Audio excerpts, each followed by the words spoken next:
magpainit tayo ng kawali. Ito pala ang gagamitin natin, sibuyas, bawang at labuyo. Dito guys, pinigaan ko lang siya sa asin at hiniwa-hiwa. Gamit natin ay ang Coco Mama. Tapos, sardinas, ito talaga yung pampasarap diba? Ayan, maglagay tayo ng mantika pag mainit na yung kawali natin. Tapos, igisa natin yung sibuyas. Halu-haluin lang at isunod natin yung ating bawang.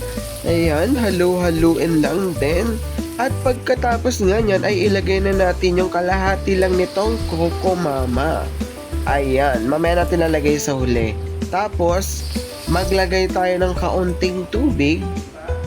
Pagkatapos nyan, ilagay na natin yung ating gulay na balinghoy or dahon ng kamuting kahoy. Ayan, halu-haluin lang natin tapos tatakpan natin siya ng 15 minutes.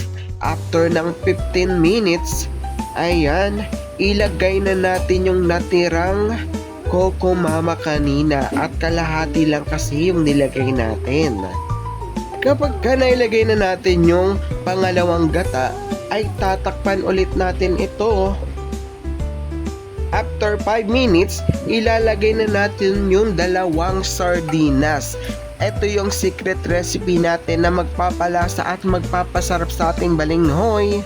Naglagay nga pala ako ng seasoning at etong labuyo dahil mahilig tayo sa manghang. Tapos halu-haluin lang natin hanggang sa maluto yung ulam natin. Ayan guys, sobrang sarap. Takpan lang natin ng 5 minutes at eto na ang ating balinghoy. Simpleng ulam pero taob ang hapagkainan.